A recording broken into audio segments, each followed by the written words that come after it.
Assalamualaikum semua. Dalam video ini kita akan sambung daripada video yang sebelumnya, iaitu berkenaan dengan blok rantai.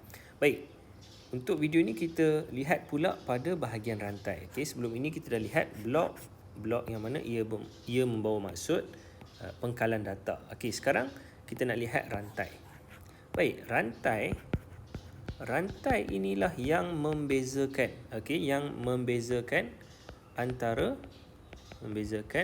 antara apa? Antara blok rantai, teknologi blok rantai dan juga pengkalan data yang biasa. Pengkalan data yang lain. Sebagai contoh, pendrive. Pendrive ataupun Google Cloud, cloud storage dan segala penyimpanan yang lain lah. Baik, jadi rantai inilah yang membezakan dia. Rantai inilah yang membezakan antara blok rantai dan juga pangkalan data. Baik, apa yang beza dia? Macam mana kita nak lihat perbezaan dia? Untuk itu kita lihat dahulu berkenaan dengan pendrive. Pendrive. Contoh, ini adalah pendrive anda. Mungkin seperti inilah. Ini adalah pendrive anda. Baik, jadi pendrive ini anda boleh simpan data. Anda boleh masukkan data ke dalam pendrive ini.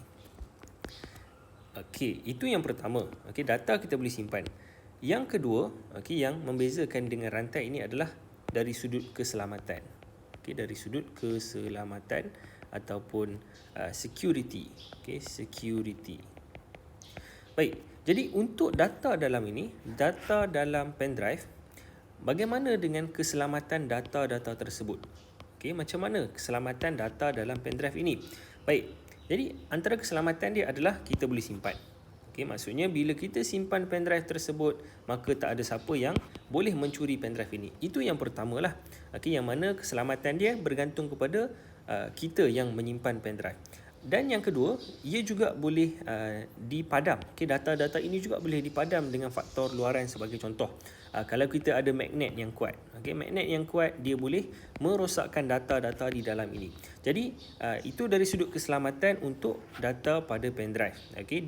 Kita boleh simpan dia dan dia juga boleh dirosakkan. Sebagai contoh dengan magnet. Untuk yang seterusnya, contoh cloud storage. Cloud storage ataupun simpanan awan. Penyimpanan awan. Penyimpanan awan pula dia berbeza dari sudut keselamatan dia. Penyimpanan awan kita tak boleh nak simpan seperti pendrive. Kita tak boleh nak masukkan dia dalam poket kita, bawa ke mana-mana seperti pendrive. Yang kita boleh adalah mengakses penyimpanan awan ini melalui internet. Melalui internet, maka kita boleh akses penyimpanan awan kita ini di mana-mana. Tapi penyimpanan awan ni juga dia ada masalah dia. Dia juga ada masalah dia. Apa masalah dia? Masalah penyimpanan awan ini adalah penyimpanan awan ini dia dikawal oleh satu entiti ataupun beberapa entiti lah. Sebagai contoh, Google Drive, kita boleh simpan banyak data ke dalam Google Drive. Tapi ada risiko dia. Risiko dia adalah Google Drive ini dia dikawal oleh Google. Dia dikawal oleh Google. Jadi kalau kita tak percaya dengan Google ataupun kita ragu-ragu bahawa Google ini sebenarnya dia boleh mengakses data-data kita dalam penyimpanan awan, maka itu adalah masalah untuk data bagi pengkalan data simpanan awan. Baik, jadi itu dua contoh yang kita boleh lihat. Bagaimana pula dengan blok rantai? Bagaimana pula dengan keselamatan pada simpanan dalam blok rantai ataupun dia punya security dia? Untuk blok rantai, dia punya security dia adalah berbeza sedikit. Untuk yang tadi pendrive ini, kita lihat keselamatan dia adalah untuk kita menjaga kualiti data tersebut ataupun integriti data tersebut. Sama juga macam penyimpanan awan. Tapi untuk blok rantai, data yang kita simpan itu keselamatan dia adalah berbeza.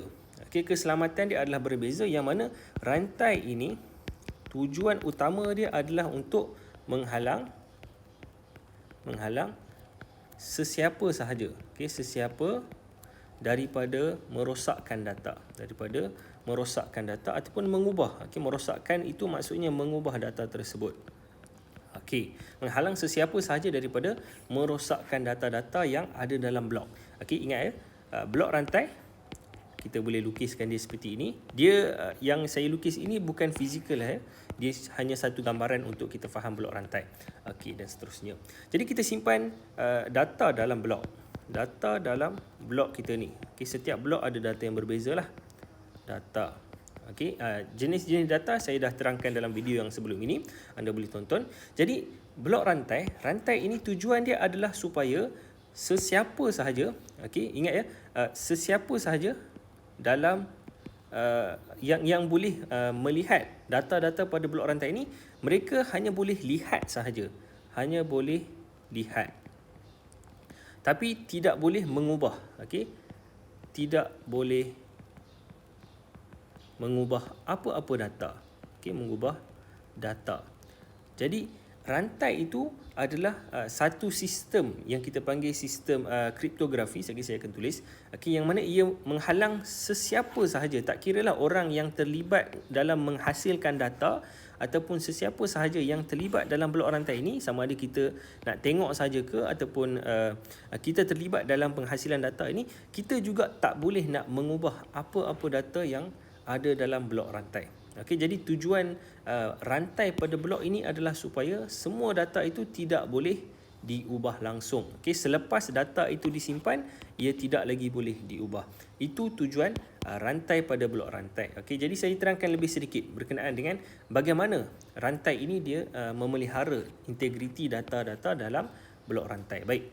Jadi rantai ini dia adalah sistem kriptografi. Okey, dia adalah sistem kriptografi. Okey, sistem kriptografi yang macam mana?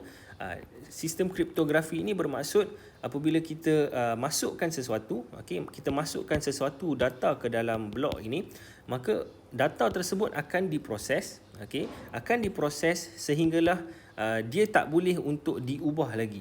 Okey, dia akan diproses, kemudian dia akan ditambahkan lagi kepada blok-blok yang seterusnya, dan selepas data itu wujud, maka dia tidak boleh lagi diubah. Okey, jadi untuk detail itu saya akan terangkan lagi dalam video-video yang akan datang. Untuk video ini apa yang kita belajar adalah rantai dalam blok rantai dia berbeza. Dia ialah yang membezakan antara pengkalan data yang biasa, okey, seperti pen drive dan juga Google Drive, dan blok rantai, okey, penyimpanan data dalam blok rantai. Dan rantai ini adalah sejenis sistem kriptografi yang memelihara data-data pada blok rantai. Kita jumpa lagi dalam video yang seterusnya.